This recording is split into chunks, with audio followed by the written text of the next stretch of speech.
At first blush, I'm tempted to say, and I think I said it on the air, boy, this is a little early to be giving him C's. I'm speaking here to the C- that the Ottawa Taxpayer Advocacy Group has given to Mayor Jim Watson so early in his mayoralty. But one must keep in mind that there are certain things that have urgency to them. If the mayor's promise of a spending summit is to be kept, he's going to have to do it pretty soon in order to do it before the budget. I think that's the point you're trying to make, isn't it, Ade Alamide, who's with the Ottawa Taxpayer Advocacy Group, that there's some urgency to carrying out some of these promises? Yes, exactly, Steve. We met with him during the campaign, and I'd just like to read one line verbatim from his news release after that.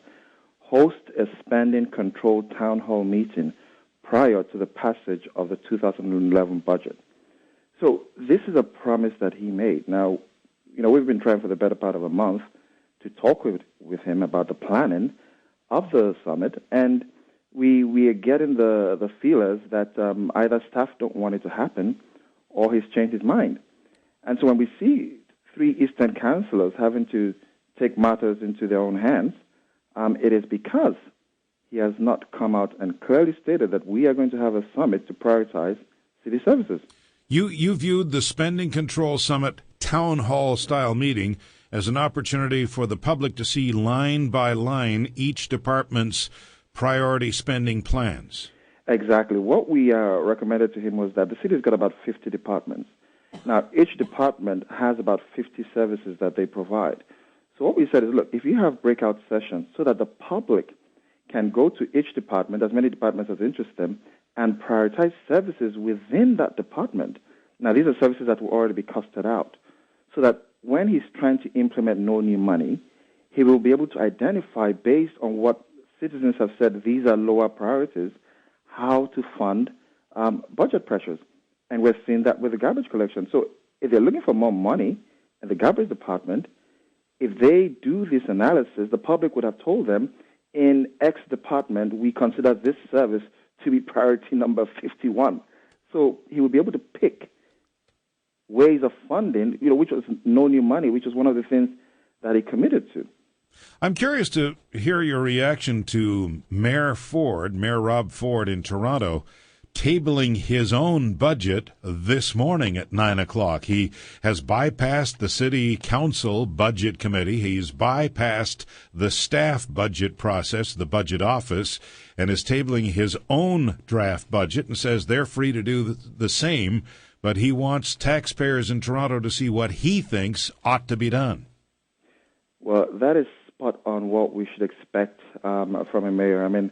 This, from our point of view, is true leadership. We've often differed with a lot of people, in council and sometimes in the media that zero means zero is possible. I wouldn't hesitate to use that word, but, there's been a lot of fat accumulated in the city since amalgamation. And we believe that the city can easily take out 10% of their costs without cutting core services.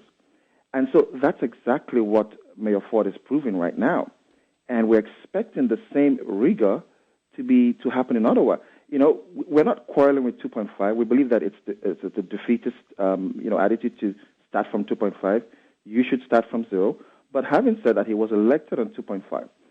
But what we are saying is that, unlike Ford, you now have departments freelancing. You have the head of the water department talking about trying to justify upwards of 10% increases. So this is what happens if the mayor doesn't set a tone. Now, in Ford's case, he's made an announcement and presented his own budget. But in Watson's case, we're saying have a summit so that it will not be councillors telling city staff, this is where you have to cut. They will be telling city staff, the public came to the summit and they identified this service as the low priority. So find a way and take some money out because we have the backing of the people. That's the whole objective of having what Mayor Watson's words are, a spending control town hall meeting. And we didn't even prompt him for the timing. He said prior to the passage of 2011 budget. That was an addition that he made to our request for a spending control summit. So, I guess we're just, we're sort of head-scratching now and wondering, what exactly is his attitude going to be when it comes to fiscal restraint. All right. Appreciate you joining us. Thank you.